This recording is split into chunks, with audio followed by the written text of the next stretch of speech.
Here at your news refresh, we cover a lot of illicit adult activities. No, I'm not talking about whatever you think you're doing incognito. I mean other things adults do that they shouldn't be doing in public. There was the guy who pretended to be a mannequin so he could rob a Polish mall. There's that neighbor who hung up gross pictures to bother an old lady who trimmed a tree above a fence. And that guy who got trapped in a porta potty on a golf course after fleeing from a stolen car.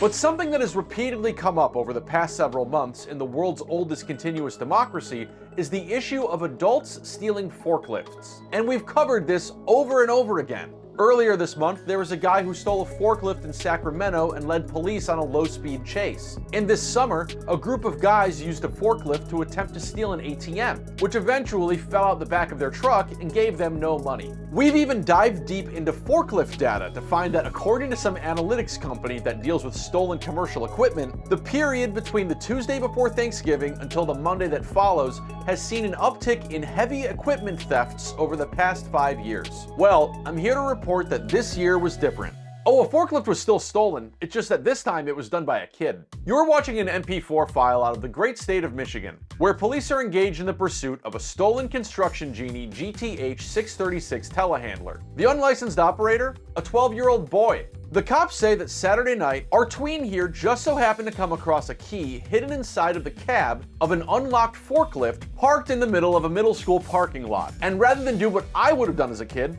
which is phone all of the forklift operators I know to let them know someone left their keys inside their vehicle, the kid went on a joyride through Ann Arbor. Crazy experience. I was like, what is going on? That's a guy who was interviewed at this restaurant. He witnessed this chase when it went down and is sitting inside demonstrating what it looks like to stare out of a window. I figured some like Ohio State guy or some Michigan guy that was drinking a lot, just were having fun and stole a forklift. Ann Arbor is home to the University of Michigan, where these days they're more accustomed to its football team stealing signs than children stealing heavy machinery. But Saturday night, police followed this 12-year-old all around town for about an hour. I mean, I'm just a little surprised that he was managed to operate that and was able to get the keys to that and then start it.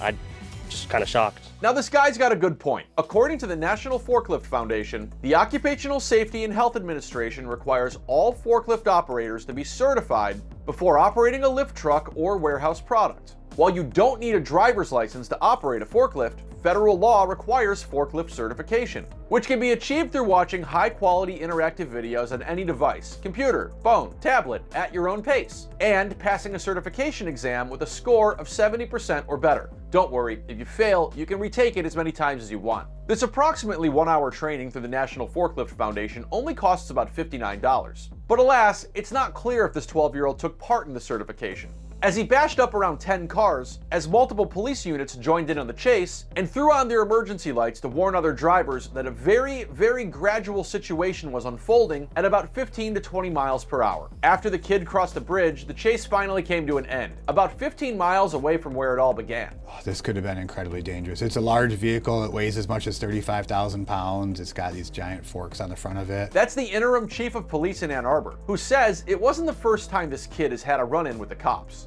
and notes this boy was upset and scared after he was taken into custody for stealing industrial equipment. And so it's kind of our hope that this will really be a catalyst to make sure they get kind of the treatment or help they need as an entire family to prevent something like this from happening again. The kid was soon put into a juvenile detention center, and the whole thing is still being investigated. But in case you're a middle schooler thinking about getting behind the wheel of a construction genie, maybe because you watched your parents do it before, listen to me very carefully. Don't steal forklifts.